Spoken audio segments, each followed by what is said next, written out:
अस्सलाम वालेकुम रहमतुल्लाहि वबरकातुहू। आज मैं सेकेंड ईयर बीकॉम बार BBM फोर्थ सेमेस्टर में रखी गई हुई निसाबी किताब सरमाया अदब से एक छोटी सी गज़ल जिसके शायर हैं फ़राख गोरखपुरी, ताज उस गज़ल की तशरीह बयान करने के लिए जा रही हूँ। तो गज़ल की तशरीह करने से पहले मैं फ़राख गोरखपुरी का मख्तसर सा तारुफ आपके सामने पेश करूँगी।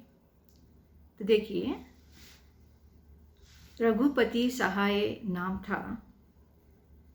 28 अगस्त 1892 ज़िले गोरखपुर में इनकी पैदाइश हुई। हाई स्कूल गोरखपुर से, FA इलाहाबाद से और आगरा यूनिवर्सिटी से अंग्रेज़ी में MA किया। उन्होंने MA अंग्रेज़ी अदब में किया और 1932 में इलाहाबाद यूनिवर्सिटी के शोबे अंग्रेज़ी में उस्ताद मुकर्रर हुए और 1968 में सुबुकदोश हुए अपनी मुलाजिमत से। 1969 ईस्वी में भारतीय ज्ञानपीठ का इनाम गुले नगमा पर मिला। अंग्रेज़ी के प्रोफेसर थे, लेकिन ज्ञानपीठ का अवार्ड क्या है, गुल नगमा जो उनका शेरी मजमुआ था उस पर उनको ज्ञानपीठ का अवार्ड मिला। अंदाज़े रूप इनके दूसरे मशहूर शेरी मजमुए हैं। फ़राख ने उर्दू तग़ज़्ज़ुल को एक नए एहसास और रचाऊ से आशना किया है। इनका धीमा लहजा मीर की याद दिलाता है। जिस तरह से मीर ने अपनी आप बीती को जगबीती बनाया था, तो इसी तरह से मीर के कलाम में भी क्या है, एक दर्द सा मीर का दर्द की याद इनके कलाम में हमको दिखाई देती है, किसकी, फ़राख गोरखपुरी की। लेकिन बाज़ अहले नज़र फ़राख की शेरी अज़मत के मुनकिर हैं। वो इन्हीं मर्ज़ की हद तक जिन्स ज़दा हिंदुस्तानी कल्चर का नकली ढंडोरची और ख़यालात की उक्ता देने की हद तक तकरार का शिकार समझते हैं, इसको फ़राख के कलाम को। लेकिन ये भी सच है कि फ़राख के बाद अशियार मीर के बेहतर नस्तरों की तरह हमारी शेरी ज़ौक़ का नागुज़ीर हिस्सा बन चुके हैं। और फ़राख का इंतकाल 3 मार्च 1982 ईस्वी में दिल्ली में हुआ। तो यहाँ पर इनका मुख्तसर सा तारुफ ख़त्म हुआ। अब एक छोटी सी गज़ल जो सिलेबस में है, तो उस नज़म की तशरीह देखिए कि इस गज़ल में शायर अपने एक एक शेर से क्या बयान कर रहा है। तो मीर ने किस तरह से अपनी ज़िंदगी में, अपने कलाम में अपनी ज़िंदगी की दर्द भरी कहानी को बयान किया है, तो फ़राख के भी चंद अशार में यही दर्द भरा अंदाज हमको दिखाई देता है। तो देखिए, जो उनका पहला शेर है, ज़िंदगी दर्द की कहानी है, चश्म अंजुम में भी तो पानी है। तो इस शेर से ये ज़ाहिर होता है कि शायर इस शेर में अपनी आप बीती को बयान कर रहा है कि मेरी ज़िंदगी क्या है, एक दर्द की कहानी बन गई है और जो भी मेरे पास इतने आंसू हैं, शायद इस महफिल में मैं जितने भी आंसू अपने चश्म को बहाऊं तो भी क्या ही कम है, सिर्फ पानी ही पानी है मेरी आंखों में, मेरी चश्मों में। तो दूसरे शेर में कहते हैं, वो कभी रंग वो कभी खुशबू, गाहे गुल गाहे रात रानी है।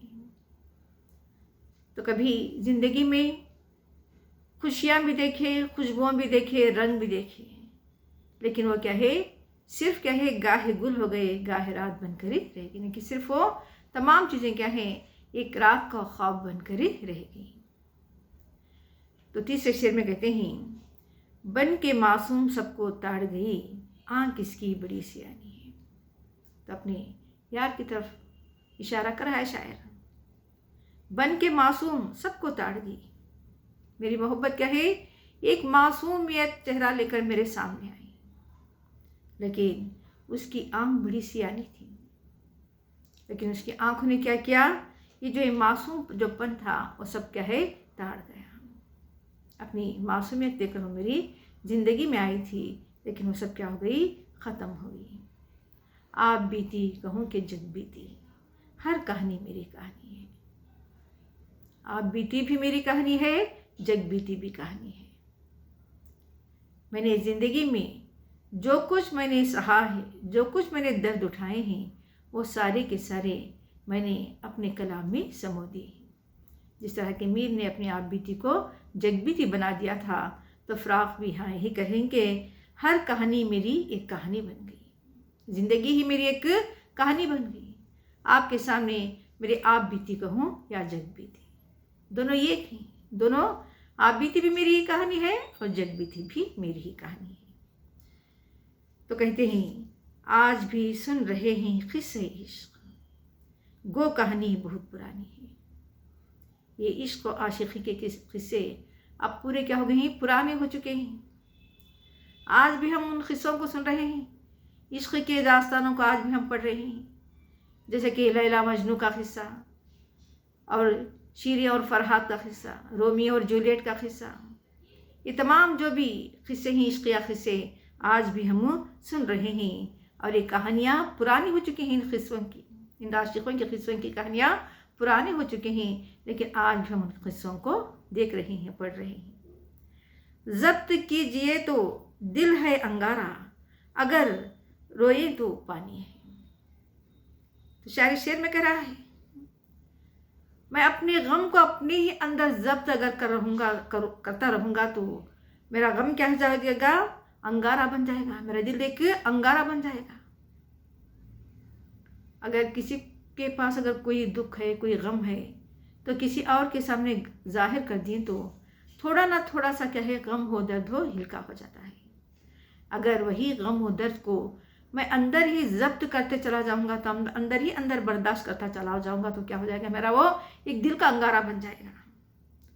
अगर मैं रो दिया तो वो पानी की तरह बहकर ही चला जाएगा। तो शायद अपने गम को, अपने दर्द को जब्त करने से अच्छा है कि वो अपनी रोकर, अपनी आंखों से पानी बहाकर अपने गम को ठंडा कर सकें।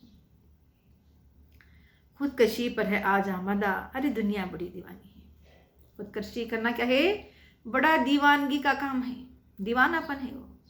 अल्लाह ताला ने ज़िंदगी दी है जीने के लिए, अगर नाकारा अगर हम खुदकशी कर दें तो हमारा दिल क्या है, दुनिया में जीने के भी काबिल नहीं रहेगा। इंसान को ज़िंदगी में हिम्मत से काम लेना चाहिए, सब्र व ज़ब्त से काम लेना चाहिए। तो ये दुनिया कितनी बड़ी दीवानी है, थोड़ा सा गम सहा नहीं सकती। थोड़ा सा गम आ जाए तो क्या खुदकशी करने पर आमादा हो जाए। ये दीवानी है, दीवानापन है।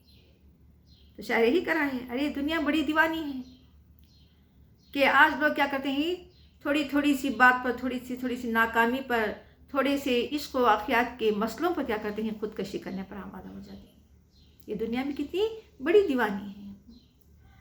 तो कहते हैं और एक अशार में, कोई इजहार नाखुशी भी नहीं, बदगुमानी सी बदगुमानी है। सिर्फ क्या है यहाँ पर, क्या है, सिर्फ नाखुशियाँ जाहिर हो रही हैं, सिर्फ बदगुमानी ही बदगुमानी है। आज इंसान के पास वो फराग दिल नहीं है, वो फराग ज़हीन नहीं है।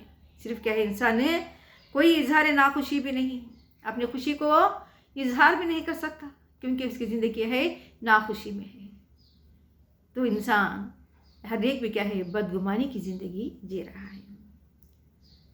कुछ न पूछो फ़राक़ ओहदे शबा, आखिरी शेर में शायर अपना तखल्लुस बयान कर रहा है।